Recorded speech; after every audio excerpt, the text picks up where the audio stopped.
มือเอาไงดีพี่เอาแปลมา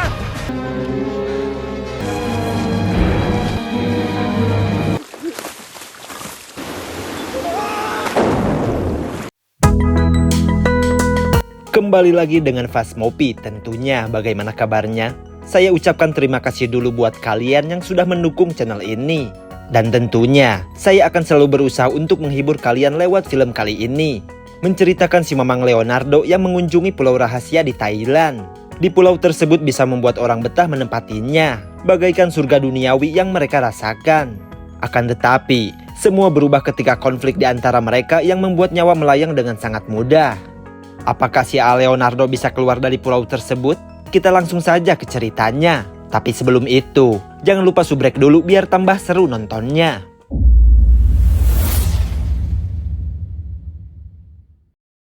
Di awal film, kita diperlihatkan seorang pelancong asal Amerika yang bernama Ricky. Ia baru saja tiba di Thailand dan berharap liburan kali ini berbeda dari biasanya. Seperti biasa, para calon tempat wisata selalu saja merayu para turis supaya memakai jasanya. Ricky sebenarnya tak memperdulikan mereka, akan tetapi kejantanan Ricky dipertaruhkan ketika pria itu menawarkannya minuman dari darah ular. Karena katanya, cuma para pengecut saja yang akan menolaknya.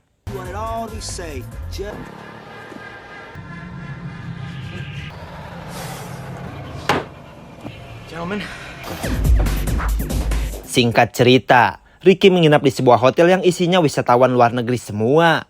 Tapi yang menyebalkan, aktivitas orang-orang ini cuma seputaran makan dan nonton TV. Ini sih bukan liburan namanya, gak ada gregetnya sama sekali. Lalu saat Ricky kesusahan membuka pintu kamarnya, seorang gadis cantik tiba-tiba datang membantunya. Ini cewek cantik sekali, ini pasti jodoh saya. Akan tetapi, sialnya wanita itu sudah punya pacar, ditambah lagi bobonya malah sekamar. And that's the way it is. Ketika lagi asik-asiknya rebahan, terdengar seorang pria di luar kamar yang terus saja berisik. Dan bukan cuma itu saja, pria tersebut malah nongol di jendela untuk mengajak Ricky berkenalan. Untung saja, Ricky tidak sedang melakukan ritual pelepasan calon anak. Oh, you're right, I don't. Pria aneh bernama Davi ini ingin memberitahukan sebuah rahasia. Kalau ada sebuah pulau surgawi dengan pantainya yang indah. Namun karena pulau tersebut dirahasiakan dari turis dan warga lokal, maka cuma ada beberapa orang saja yang pernah ke sana. Dan karena saking betahnya, orang-orang itu sampai tak mau keluar lagi. Sebenarnya Ricky tertarik pada pulau tersebut, namun berhubung yang ngomongnya rada-rada aneh, ia tak tahu apakah harus percaya atau tidak. Chunky Charlie. Siap.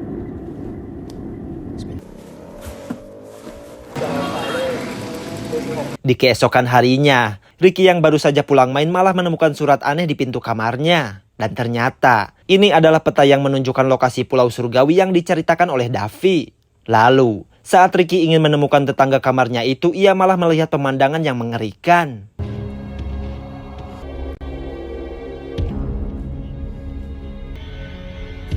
As in the movies. Karena Ricky yang menemukan tubuhnya, maka ia menjadi orang pertama yang diinterogasi. Para polisi mengatakan kalau kematian Davi ini murni karena bunuh saja.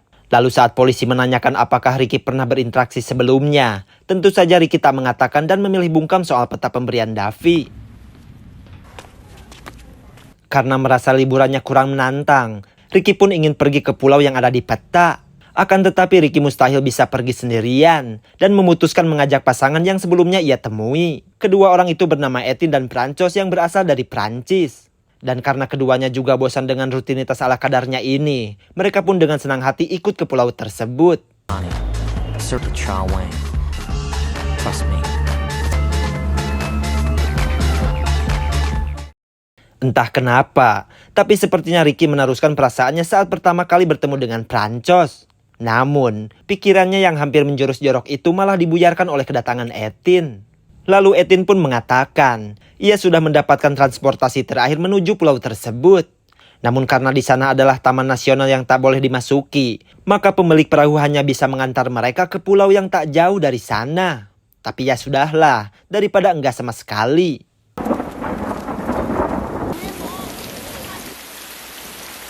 Down, huh? Lost your key. Uh-huh. So, you wanna grab a beer or something? Meski baru pertama kali bertemu, kedua orang ini begitu ramah dan mengizinkannya menginap jika mau. Mereka bercerita kalau di daerah ini ada sebuah rumor tentang keberadaan Pulau Surgawi. Di tempat itu, terdapat pasir yang begitu putih dan airnya sejenis kristal. Tapi yang paling menggiurkan, di sana terdapat banyak daun oleng yang bisa dipakai sepuasnya. Best part, dog. Plus. Tapi rumor tetaplah rumor. Tak ada yang bisa membuktikan kebenarannya. Mendengar hal itu, Ricky pun cuma bisa tersenyum. Sebab rumor yang mereka ceritakan itu adalah tempat yang sedang ia tuju. Ketika mereka akan melanjutkan perjalanan, tiba-tiba Ricky menyalin peta pulau tersebut. Rupanya, ia akan memberikan salinan tersebut kepada dua orang semalam. Terlepas dari benar atau salahnya itu, tapi Ricky merasa kalau berbagi adalah salah satu ciri seorang petualang. Are you ready?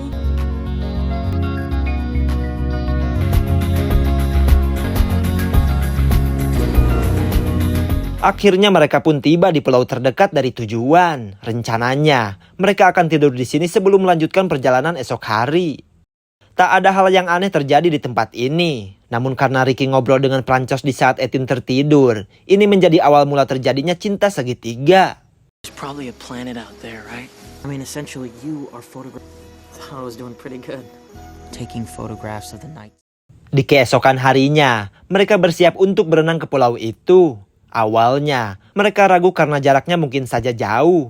Namun setelah berpikir secara kritis, kalau tenggelam pun paling-paling cuma minum air laut sampai buncit doang. Let's go.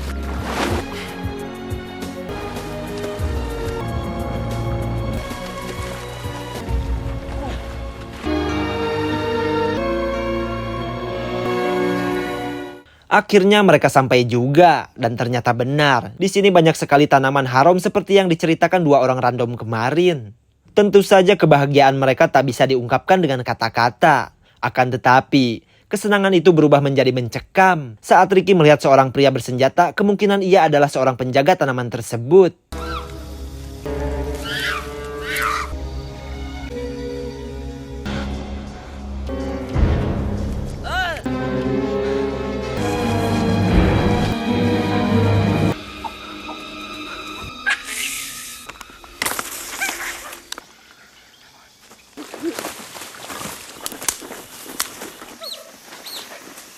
Akan tetapi, jalur tersebut malah membawa mereka ke atas air terjun, yang berarti ini adalah jalan buntu. Karena merasa tak ada jalan keluar, Ricky dan Ethan malah bertengkar dan saling menyalahkan. We can jump. We're not gonna jump, asshole! And that's just the start of it. Françoise! Françoise!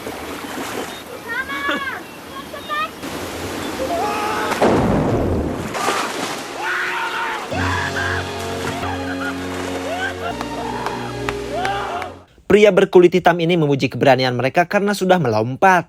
Kemudian, pria tersebut ingin menunjukkan sesuatu dan meminta mereka untuk mengikutinya.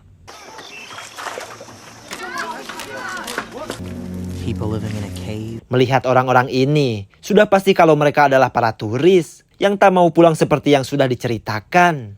Kemudian mereka dibawa menemui Sal yang merupakan pimpinan di tempat ini. Ricky pun menyerahkan peta tersebut dan mengatakan kalau peta itu ia dapat dari Davi yang kini telah tewas. Sontak saja, semua orang kaget karena ternyata Davi adalah salah satu pendiri dari pemukiman ini. Namun karena stres, Davi malah keluar dari pulau dan tak ada kabar lagi tentangnya. Do you think he gave him? Well, I came afterwards.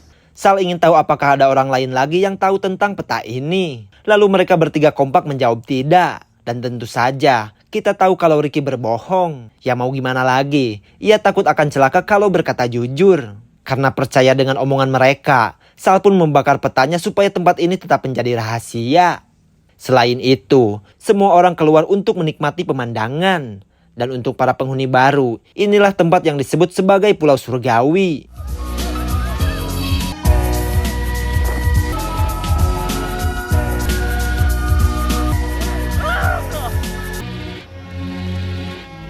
Lalu, Sal mengajak para penghuni baru untuk berkeliling. Ia mengatakan kalau tempat ini mereka bangun dengan penuh kerahasiaan. Mereka benar-benar mandiri dan cuma keluar untuk memberi beras dan transaksi narkoboy saja. Lalu Sal juga menambahkan kalau pulau ini awalnya dihuni para petani daun oleng. Namun, mereka membolehkannya tinggal di sini asalkan tak boleh menambah orang lagi. Jadi bisa dikatakan kalau Ricky dan yang lainnya beruntung karena tak ketahuan oleh orang itu. Twin pillars of civilization. And Carl. We like fishing. We wait for the fish. Let's cook. On account. Ricky dan semuanya merasa senang karena bisa tinggal di tempat ini. Soalnya, semua kegiatan di sini hanya diisi dengan bersenang-senang saja. Tak ada kesedihan atau kegiatan yang membosankan. Bisa dibilang ini terasa seperti surga dunia yang diidamkan semua orang. Lalu, Ricky dan kedua temannya pun diberi tato dan bersiap menerbangkan lampion bertuliskan nama mereka. Ini berarti mereka bertiga sudah resmi menjadi bagian dari pulau ini.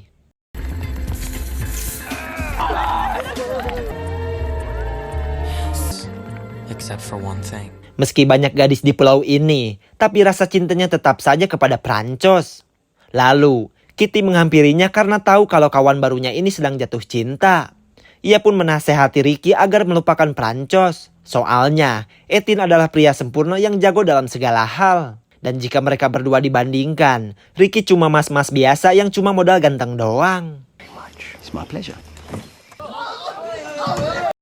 Scene berlanjut ke malam hari. Tiba-tiba Prancos menemui Ricky dan mengajaknya ke pinggir pantai. Dan di sini, kebahagiaan Ricky bertambah. Karena katanya, Prancos tahu kalau Ricky menyukainya dan ia pun punya perasaan yang sama. Akhirnya, mereka pun berpacaran dengan syarat kalau Etin tak boleh tahu. Come on.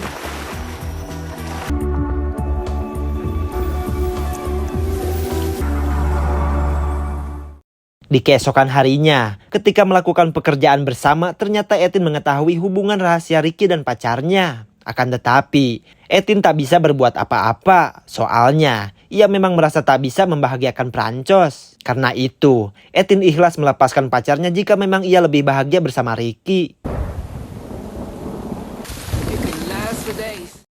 Pada suatu hari, persediaan beras mereka habis dan perlu membelinya lagi keluar pulau. Saat itu, semua orang terlihat murung seolah takut akan kepilih untuk pergi. Lalu tak lama, Sal memilih Ricky yang akan menemaninya belanja. Don't worry, Bugs. Richard's gonna come up.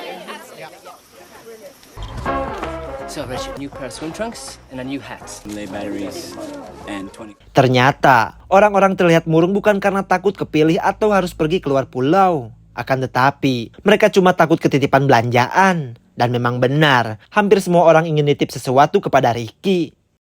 Singkat cerita, Ricky dan Sal pun sudah berada di kota. Namun yang aneh, Ricky malah merasa tak nyaman dan ingin buru-buru kembali ke pulau. Ternyata, kesenangan di pulau itu memang begitu candu. Maybe a year even. I like it out here, you know, things are different. I miss you too. Ketika sedang abok-abokan dengan Sal, tiba-tiba saja dua orang yang diberi salinan peta itu muncul. Mereka malah mengatakan soal peta yang langsung terdengar oleh Sal. Tentu saja Ricky pun panik dan berusaha mengusir mereka sebelum ketahuan. Kemudian Ricky pun disuruh menjelaskan kenapa orang-orang itu bisa tahu tentang peta tersebut. Lalu Ricky berdalih kalau mereka pernah ngobrol tentang pulau rahasia dan ia memperlihatkan petanya kepada mereka. Namun, Ricky berbohong dengan mengatakan kalau mereka tak punya salinan petanya. Karena Sal menyukai Ricky, wanita ini akan melupakan apa yang ia dengar barusan. Namun, tentu saja itu ada harganya. Sal, I just have a question. I may wish to have sex again before we eat. The real price. Singkat cerita mereka pun sudah pulang. Barang-barang pesanan semua orang langsung saja dibagikan, termasuk milik Prancos yaitu sebuah kamera sekali pakai. Akan tetapi, katanya ia khawatir kalau Ricky melakukan sesuatu dengan Sal saat di sana. Soalnya, ia menyadari kalau Sal menyukai Ricky semenjak datang ke pulau ini. Sungguh tokcer sekali intuisi seorang wanita. Namun karena sekarang Ricky adalah pembohong ulung, ia mengatakan kalau mereka tak melakukan sesuatu yang aneh. Okay, come on, everybody. All together. Ketika Ricky mulai melupakan kejadian di luar pulau, tiba-tiba muncul kejadian mengerikan. Di sana, ada 3 orang malang yang terluka akibat serangan hiu, yang salah satunya adalah Kristo.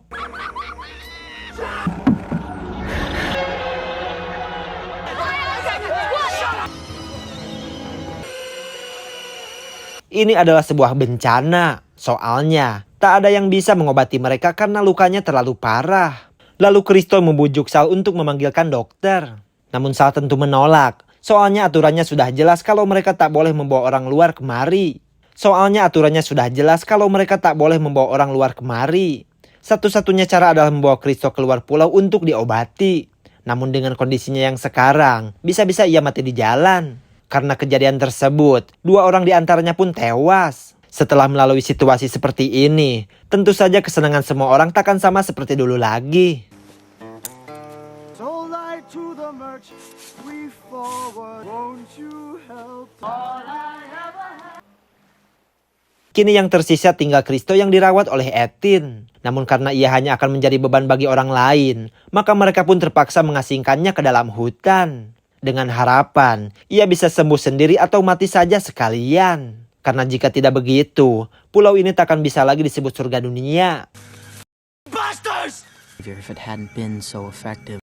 Saat sedang asik-asiknya mimpi buruk, Ricky malah dibangunkan oleh Sal yang ingin menunjukkan sesuatu. Tadinya Ricky berpikir kalau Sal akan mengajaknya adu gabrut ronde kedua. Namun ternyata ia mau menunjukkan kalau orang-orang itu berhasil sampai kemari karena peta salinan darinya. Karena merasa dibohongi, Sal yang marah melarang Ricky kembali ke pemukiman sebelum ia berhasil mengambil salinan peta tersebut. Wait, Sal! You drew it. You handed it out. Truly a pain in the ass. Death. Light out of my... You're a pig. Ketika Sal pergi tadi, rupanya ia malah menceritakan aib mereka kepada semua orang. Tentu saja, Perancos pun marah dan tak mau berbicara lagi kepadanya. Perfect! Damn it!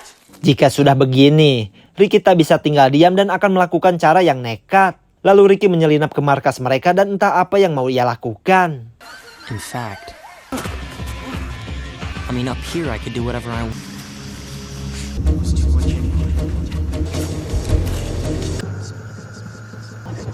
We're on patrol in the Delta. Kennedy says to me, you get out there.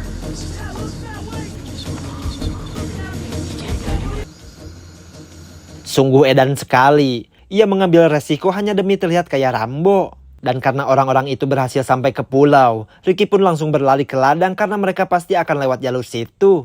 Dan singkat cerita, orang-orang itu gembira karena menemukan harta karun dalam bentuk dedaunan. Sementara Ricky, ia harus bisa merampas salinan peta tersebut sebelum ketahuan para petani. Hi. Made a mistake. You made a mistake.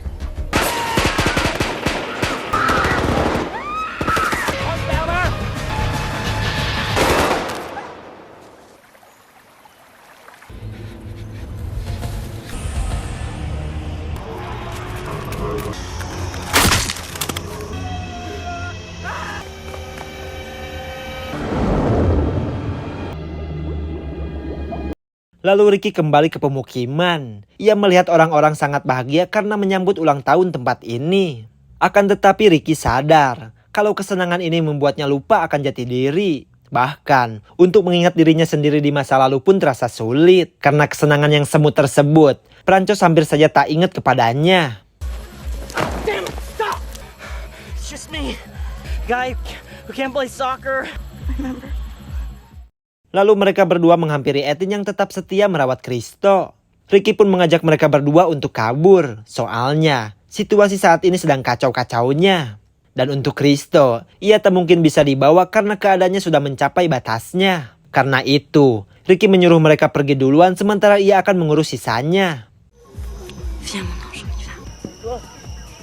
Kristo had suffered because we wouldn't...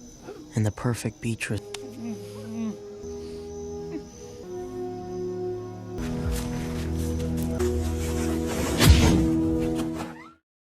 Para petani daun oleng pun mendatangi pemukiman dan mengumpulkan semua orang. Mereka begitu kesal karena perjanjiannya telah dilanggar dengan membawa masuk orang-orang dari luar. Karena jika semakin banyak orang yang datang, maka akan jadi masalah besar bagi mereka ke depannya. Sebagai ketua para petani, ia tak pernah berniat mencelakakan warga di sini. Tapi kali ini ia kecewa kepada Sal. Bisa-bisanya ia lancang memberikan peta pulau ini. Karena itu, semua orang harus minggat dari sini sebagai hukumannya. No. This is our home too. Di tengah cekcok yang panas ini, Ricky meminta Sal agar menurutinya supaya semua orang bisa selamat. Akan tetapi, Sal tak ingin mendengar omongannya. Ia pun mengatakan kalau ini semua salah Ricky yang telah menyalin peta tersebut. Mendengar hal itu, pria ini pun berganti sasaran amarahnya. Dan kini, ia akan memberikan Ricky pelajaran. If you want to stay. Sal!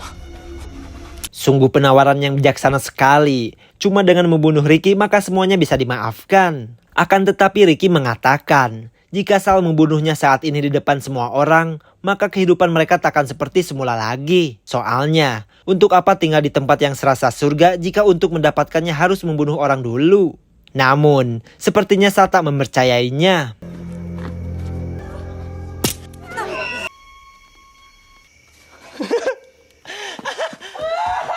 Perkataan Ricky terbukti benar, dan kini orang-orang tak ingin lagi tinggal di sini. Mereka takut kepada Sal karena menghalalkan segala cara hanya demi pulau ini. Akhirnya, semua orang keluar dari pulau terkecuali dengan Sal. Dan setelah ini, mereka akan kembali pada kehidupan normalnya yang lebih nyata. Di akhir film, terlihat Ricky yang sedang main komputer di warnet. Lalu ia melihat sebuah foto yang dikirim oleh Prancos yang diambil saat mereka sama-sama di pulau tersebut. Dan Prancos juga menulis, meskipun ia sudah di Prancis tapi ia akan selalu mencintai Ricky. Dan akhirnya, film pun selesai juga. Bagaimana dengan cerita film kali ini? Coba ditulis di kolom komentar. Terima kasih banyak buat kalian yang sudah menonton film kali ini. Saya undur pamit, sekian dan terima kasih.